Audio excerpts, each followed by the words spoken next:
Imagine being locked inside a hollow metal bowl with no way out. The doors slam shut, sealing you in complete darkness. Then, a fire is lit underneath, slowly heating the metal until it turns red hot.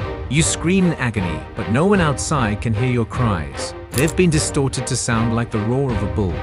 This was the reality of the brazen bull, one of the most horrifying torture devices in history, used in ancient Greece. The brazen bull was designed by a man named Perilos, who presented it to the tyrant Phalaris of Sicily. This device was not just a method of execution, but a cruel spectacle meant to entertain.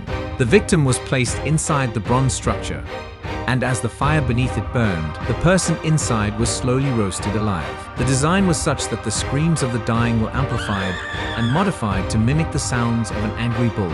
It was a sadistic blend of psychological terror and physical suffering, ensuring that the victim's pain was not only unbearable, but also turned into a grotesque show for onlookers.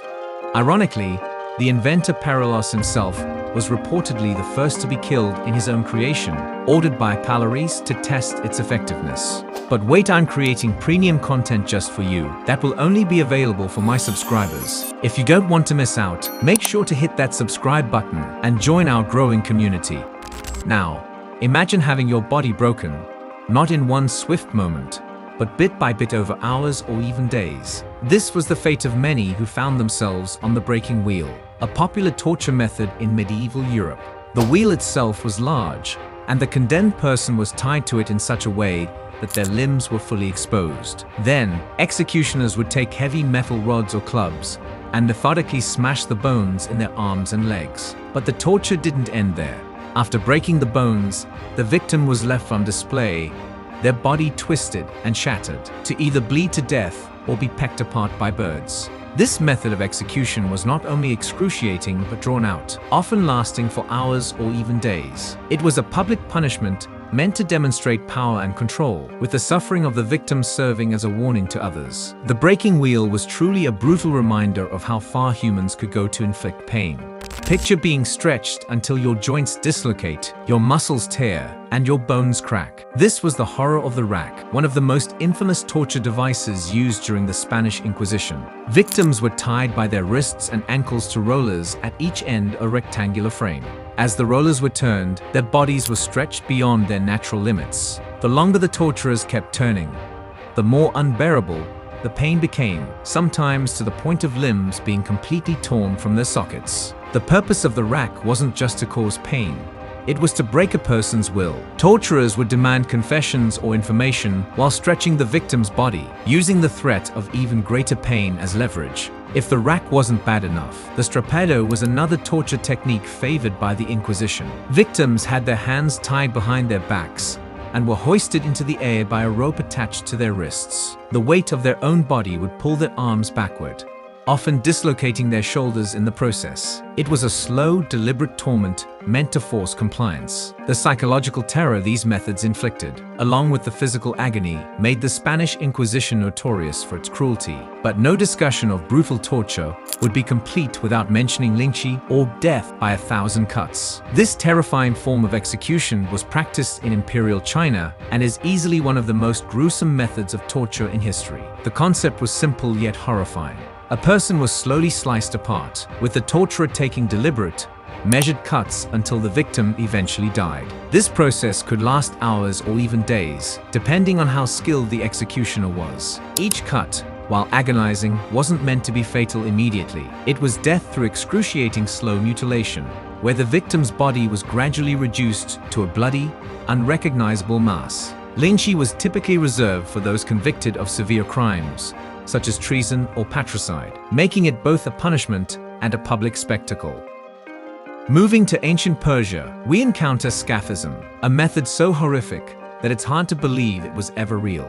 The victim would be trapped between two boats or hollowed-out tree trunks, with only their head, hands, and feet sticking out. Then, they were force-fed a mixture of milk and honey until they developed severe diarrhea. Afterward, their body would be smeared with more honey and left exposed in a stagnant body of water, attracting insects and vermin. Over time, the victim would slowly be eaten alive by insects while enduring the agony of thirst, starvation, and infection. Days, sometimes even weeks, would pass before death finally came. This excruciatingly slow and painful form of execution was designed to prolong the suffering as much as possible, ensuring the victim experienced every bit of their horrific demise. As terrifying as these ancient methods were, torture is not just a relic of the past. Even in modern times, brutal techniques have been used. Take waterboarding, for example. Used in the 20th and 21st centuries, particularly in the context of modern warfare and interrogation,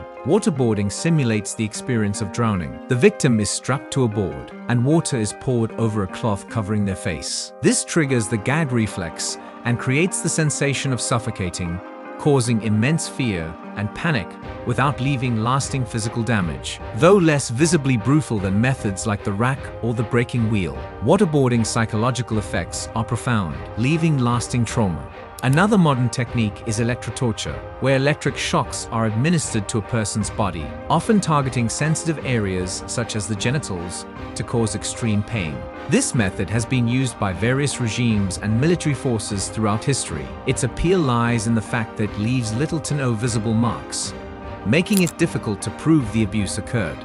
Torture methods have evolved over time, but the pain and suffering they inflict remain constant.